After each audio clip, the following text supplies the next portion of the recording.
दोस्तों, क्या होगा अगर भविष्य में एक बार फिर भगवान धरती पर लौट आए? क्या होगा अगर इंसानियत इतनी गिर जाए कि खुद भगवान को अवतार लेकर बुराई से लड़ना पड़े? आज हम आपको दिखाने जा रहे हैं एक ऐसी फिल्म जो सिर्फ साइंस फिक्शन नहीं, बल्कि आस्था और तकनीक का संगम है। कल्कि 2880 एडी, एक ऐसी कहानी जहां भविष्य और पौराणिकता टकराते हैं। पार्ट 1, 2898 एडी की धरती, जो अब भगवान से दूर है। कहानी शुरू होती है साल 2898 एडी में, जहां धरती अब कॉम्प्लेक्स सिटी नाम की जगह पर सिमट चुकी है। यहां लोगों को एनर्जी यूनिट्स के रूप में रखा जाता है, यानी इंसान अब ईंधन है। पानी, हवा, रोशनी सब किसी के बस में नहीं।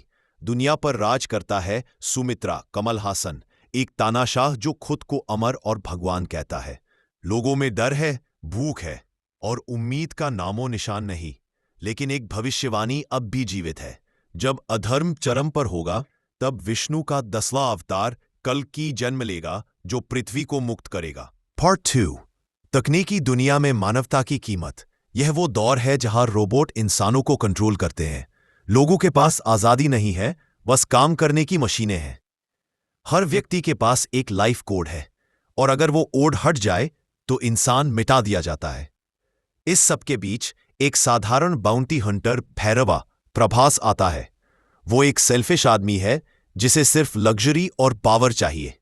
उसका सपना है कि वो कॉम्प्लेक्स सिटी के अंदर प्रवेश करे और वीआईपी लाइफ जी सके। पार्ट 3, सम 80, दीपिका पादुकोण की रहस्यमयी यात्रा कहानी में अब आती है सम 80, जो एक रहस्यमयी औरत है। वो गर्भवती है, लेकिन किसी को नहीं पता उसके अंदर कौन है। वो भाग रही है क्योंकि कॉम्प्लेक्स सिटी के साइंटिस्ट जानते हैं कि उसके गर्भ में भगवान पल रहा है। हाँ, वही भगवान जिसकी भविष्यवाणी हजारों साल पहले की गई थी, कल्कि अवतार। सुमित्रा के आदेश पर पूरी सेना सम 80 को पकड़ने निकल पड़ती है, क्योंकि अगर वो बच्चा जन्म ले लेता है तो उसका शासन खत्म हो जाएगा। पार्ट 4, नायक का बदलता दिल। भैरव को SUM 80 को पकड़ने का कॉन्ट्रैक्ट मिलता है। वो सोचता है ये तो आसान काम है, लेकिन जब वो SUM 80 से मिलता है, उसे एहसास होता है कि ये कोई साधारण मिशन नहीं। वो देखता है कि एक औरत जिसके पीछे पूरा सिस्टम पड़ा है, फिर भी वो शांत है, साहसी है और अपने बच्चे की रक्षा के लिए सब कुछ छोड़ चुकी है। धीरे धीरे भैरव का दिल बदलने लगता है। वो अब SUM 80 की रक्षा करने लगता है। कहानी का यह मोड़ पूरी फिल्म को स्पिरिचुअल बना देता है।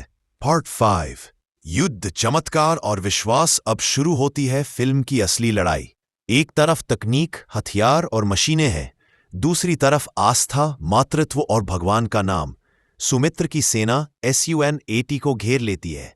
भैरवा और उसके साथी उसे बचाने की कोशिश करते हैं। युद्ध भयंकर होता है। गोलियों, लेजर और मशीनों की बारिश के बीच SUM 80 बच्चे को जन्म देती है, और तभी आसमान से चमकदार रोशनी फैलती है। जमीन कांपती है, बिजली गिरती है, और सबकी आंखों के सामने कल्कि का जन्म होता है। एक छोटे बच्चे से निकलती चमक यह बताती है कि भगवान विष्णु फिर से लौट आए हैं, इस बार मशीनों की दुनिया को हराने के लिए। पार्ट 6, भविष्य की उम्मीद। मूवी का अंतिम भाग दर्शाता है कि हर युग में जब अधर्म बढ़ता है, जब इंसान भगवान को भूल जाता है, तब कोई ना कोई रूप में दैवी शक्ति लौटती है। यह फिल्म बताती है कि आस्था कभी खत्म नहीं होती, भले ही इंसान खुद को भगवान समझने लगे।